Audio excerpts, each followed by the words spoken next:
Hi everyone, welcome back to my channel. So আবার একটা নতুন ব্লগ নিয়ে চলে এসেছি চ্যানেলে। এই ব্লগটা খুব বেশি বড় করব না, ছোটোর মধ্যেই হবে ব্লগটা। আজকে হচ্ছে তোমার জামাই ষষ্ঠী, ঠিক আছে? তো বলো কার কী প্ল্যান, কে কোথায় ঘুরতে গেলে, কারণ এই ব্লগটা জামাই ষষ্ঠীর পরেই আসবে। তো আমাকে কমেন্টসে জানিও কার কেমন কাটলো জামাই ষষ্ঠী, কে কোথায় ঘুরতে গেলে। আমার ছোটোবেলা থেকে জামাই ষষ্ঠীটা কিছুটা এমন কাটতো আর কি। প্রতি বছরই মা বাড়ি যেতাম মার সাথে, ঠিক আছে? আমি, মা আর দাদা খেয়ে আবার চলে আসতো, বা অনেক সময় থাকতো, বা অতটা যেত না কখনো কখনো, ঠিক আছে? তো মেনলি আমি আর মাই যেতাম। আর বাবা হচ্ছে আমার 8-9 স্ট্যান্ডার্ডে, ওই দেখো আরেকজন এসে গেছে, হাজির আরেকজন। তো যাই হোক, যেটা বলছিলাম, বাবা আমার, আমি যখন ক্লাস 8-9-এ পড়ি তখনই আমার বাবা মারা যায়। তো তার আগে কখনো কখনো বাবাও যেত, বাট বাবা একটু লাজুক ছিল, তো বাবা অতটা যেতে চাইতো না। তো হ্যাঁ, তো যেটা বলছিলাম, তো এরকম যেতাম। আর সেই সকালবেলায় উঠে যেতাম ঘুম থেকে, একেবারে যাবো আজকে মা বাড়ি যাবো, একদম সেজে গুজে স্নান টান করে একদম রেডি ফেডি হয়ে যেতাম, সেজে গুজে তারপর যেতাম, ঠিক আছে? আর কিছু জামা কাপড়ও প্যাক করে যেতাম, কারণ আমরা এক দুদিন থাকতাম গিয়ে।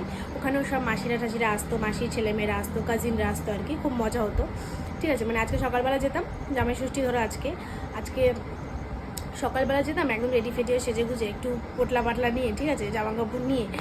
আর কালকে আসতাম, অথবা পরশু দিন আসতাম। আবার অনেক সময় যদি ছুটি ফুটি থাকতো 2-3 দিন বেশি থাকতাম। তো এরমভাবেই কাটতো কিছুটা আমার জামাই ষষ্ঠী। খুব মজা হতো। তো এই 2 বছর ধরে আর যাচ্ছি না সেরমভাবে। কী বল, আগের মতো সেরকম সব কিছু নেইও, সব কেমন পাল্টে গেছে। যাই হোক, ওই গভীর আলোচনায় আমি যাচ্ছি না। যাই হোক, মোদ্দা কথা হচ্ছে 2 বছর হয়ে যাচ্ছি না, যাওয়া হয় না, একদমই যাই না যে ওরকম না, বাট জামাই ষষ্ঠীতে সেভাবে হয় না, কারণ মামারাও যায় মামার ইয়েতে, তোমার জামাই ষষ্ঠী খেতে ওখানে। তো ওই জন্য আমাদেরও আর যাওয়া হয় না। তো যাওয়া হয় না, এক বছর হয়নি বলে আর সেভাবে হয়ই না, 2-3 বছর ধরে যাওয়াই হচ্ছে না। তো ওই জন্য বাড়িতেই থাকি। তো দাদা জামাই ষষ্ঠী খেতে যাবে শ্বশুর বাড়ি।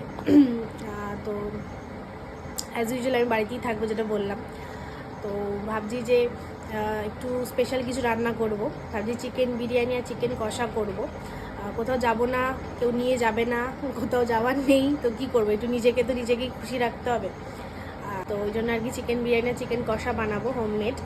তো ছোটো করে আমি রেসিপিটাও শেয়ার করে দেবো আমি কীভাবে বানাই, ঘরোয়াভাবে আর কি, অত একেবারে রেস্টুরেন্ট স্টাইল না, ঘরোয়াভাবেই আর কি, বাট খেতে দুর্দান্ত হয়, ভীষণ টেস্টি হয় খেতে। তো ওটাই আর কি, ছোটো করে যেটুকু বারবার কি তোমাদের সাথে শেয়ার করবো পুরোটা। তো চলো দেখতে থাকো তোমরা ব্লগটা। এখন চিকেনটা আসলে চিকেনটা ম্যারিনেট করে তারপর যাবো স্নান করতে, কারণ একটু বেশিক্ষণ 2-3 ঘন্টা চিকেন ম্যারিনেট থাকলে কি হয়, চিকেনটা অনেকটা সফট হয়ে যায়, জুসিও হয়, আর তাড়াতাড়ি সিদ্ধ হয়ে যায়, বেশিক্ষণ লাগে না রান্না করতে। তো এখন চিকেনটা আসুক, তারপর ম্যারিনেট করব, তারপর যাব স্নান করতে। তো এই জাস্ট চিকেন এলো, দাদারা এখন চিকেন দিয়ে গেল প্রায় 4-5 ঘন্টা পর। 4-5 ঘন্টা না, বাট তাও অনেকটাই টাইম পরে। আমাদের 7:30-8টা নাগাদই বলে দেওয়া হয়েছে চিকেনের অর্ডার। আমাদের চিকেন যেদিন হয় সেদিন হয় দাদা গিয়ে নিয়ে আসে, আর নয়তো ওনাকে ফোন করে দেওয়া হয় দাদাটাকে, ওই দাদাটা দিয়ে যায় এসে, ঠিক আছে? তো মা 7:30-8টা নাগাদ ফোন করে দিয়েছিল। তো উনি এখন 11টা 11:30 বাজে এখন এলো চিকেন নিয়ে।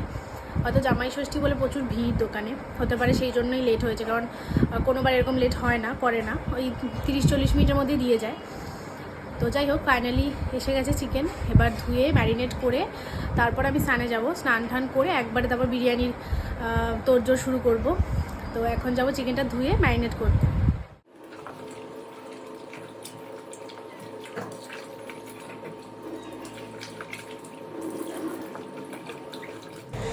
আচ্ছা, চিকেন আমার ধোয়া কমপ্লিট, ওদিকে চালটাও আমি ভিজিয়ে রেখে দিয়েছি।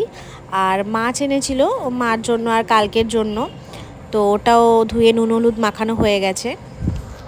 এরপর আমি চিকেনটাকে ম্যারিনেট করব সব মশলাপাতি, পেঁয়াজ, আদা, রসুনের পেস্ট দিয়ে। তো স্নান টান আমার কমপ্লিট, এই স্নান করে এলাম, মাথা আছে শ্যাম্পু করলাম। তো এবার যাব বিরিয়ানি বানাতে, বিরিয়ানি সব তোড়জোড় করতে, কারণ এখন যদি না করি তাহলে ওই বিকেল 5টায় খেতে হবে। ওই জন্য এখন তাড়াতাড়ি যাবো বিরিয়ানি বানাতে, কারণ এমনি মাংসটা লেট করে এসছে, তো তার জন্য অনেকটা লেট হয়ে গেছে। এতক্ষণে নাহলে অর্ধেক কাজ হয়ে যেত সব। তো আর মাংস না ধুয়ে স্নান করতেও যেতে পারছি না, তো ওই জন্য মাংস এলো তারপরে স্নান করলাম। এই যে পেঁয়াজ মাংসের জন্য, আর হচ্ছে লঙ্কা, আর বাদ বাকি সবাই ম্যারিনেশনে দিয়ে দিয়েছি। এই যে চিকেন ম্যারিনেশন করে রেখে দিয়েছিলাম অনেকক্ষণ আগেই, আর এখানে চাল ভেজানো আছে, আর মা আলুটা ভেজে রেখেছে। তো তাড়াতাড়ি শুরু করে দিই চিকেনের প্রসেস।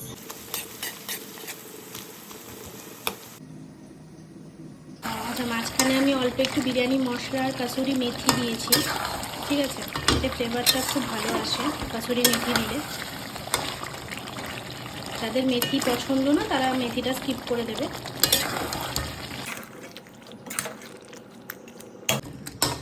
মাংস আনুন, তো মাংসটা কষে গেছে, এরপর দিয়ে দেবো জল সিদ্ধ হওয়ার জন্য। তো মাংস আর আলুটা যাতে ভালো মতো সিদ্ধ হয় তার জন্য একটু জল দিয়ে দিয়েছি। এবার ফুটুক, ঢাকনা দিয়ে দিলাম। আচ্ছা, হাঁড়ির জল আমি রেডি করছি, আর যেখানে চালটা সিদ্ধ হবে। তো ফ্লেভার আনার জন্য আমি কয়েকটা এলাচ আর লবঙ্গ দিয়েছি, আর এই লেবুটা, পাতি লেবুটা নিংড়ে দিয়ে দেবো, এতে চালের ফ্লেভারটা ভীষণ সুন্দর আসে। এবং আচ্ছা, এদিকে মাংস হয়ে গেছে একদম রেডি। এবার চালটা হয়ে গেলে তারপর লেয়ারিং করব। তো এবার করছি লেয়ারিং। কিছুটা চিকেন দিচ্ছি, তারপরে দিচ্ছি ভাত, তারপর বিরিয়ানি মশলা, গোলাপ জল, কেওড়া জল, ঘি, আর কাজু বাদাম কিশমিশটা ভেজে রেখেছিলাম ওটা, আর উপর থেকে একদম লাস্টে বেরেস্তাটা দিয়ে দেবো।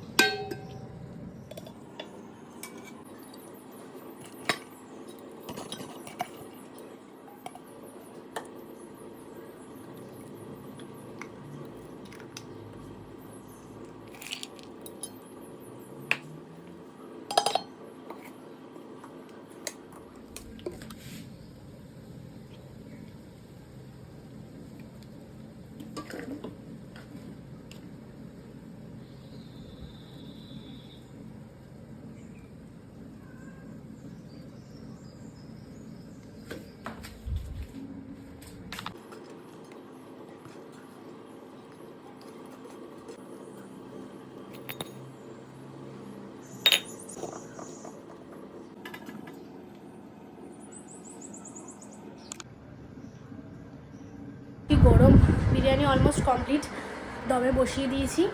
তো এবার 20-25 মিনিটের অপেক্ষা, তারপর দেখাচ্ছি কেমন কালারটা এলো আর কেমন খেতে হয়েছে।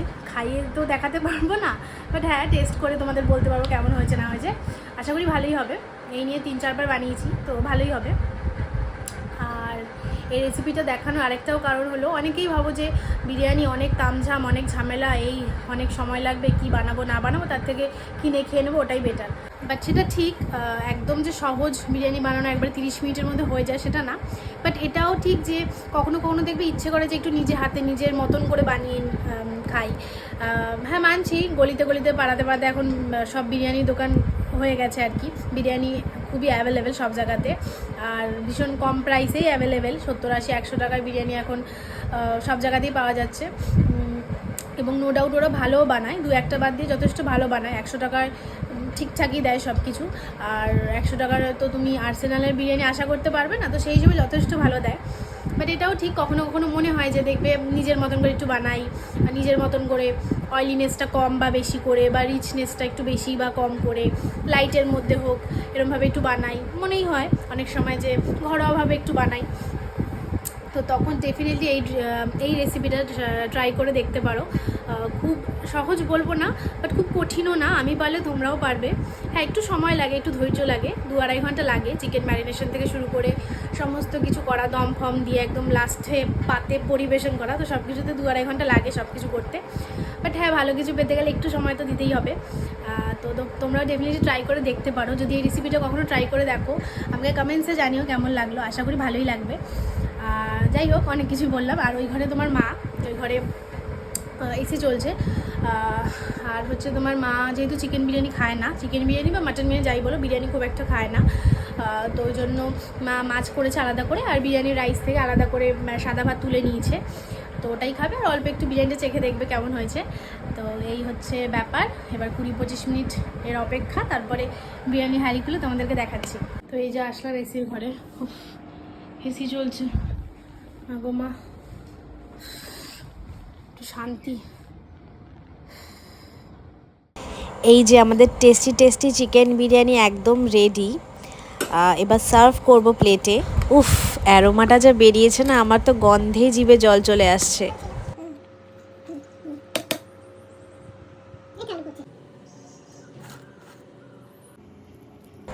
এই যে নিয়ে বসে পড়েছি খেতে। বিরিয়ানি কালারটাও খুব সুন্দর এসছে, আর চিকেন আর আলুটা খুব সুন্দর সিদ্ধ হয়েছে এবং দুটোতেই বিরিয়ানির ফ্লেভার খুব সুন্দর এসছে।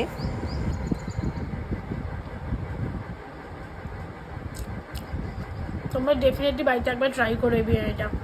তো এই শুলাম বিরিয়ানি টিরিয়ানি খেয়ে, এখন জোয়ান খাচ্ছি, আর একটুও ভাল লাগছে না কিছু। এখন আমি টানা ঘুম দেবো 7টা-8টা অবধি, তারপর উঠবো। অনেক খাটাখাটনি হয়ে গেছে আজকে, বাট বিরিয়ানিটা সত্যি খুব টেস্টি হয়েছিল। অতটা অয়েলি হয়নি, বেশ লাইট ওয়েটের মধ্যে খুব সুন্দর হয়েছিল খেতে। মানে মারা খেলে মাদেরও অত উদ্বেগ হবে না, খুব সুন্দর হয়েছিল খেতে। তো তোমরা ডেফিনেটলি ট্রাই করতে পারো বাড়িতে বানিয়ে। তো যাই হোক, যারা মা আসবে মনে হয় ঘরে, তো মা আসলে তোমাদেরকে মায়ের রিয়াকশানটা দেখাচ্ছি। মানে মাকে জিজ্ঞেস করবো মার কেমন লেগেছে খেতে, তো মা দেখি কি বলে। মা কেমন লেগেছে বিরিয়ানিটা? ভালো লেগেছে, খুব ভালো, খুব সুস্বাদু।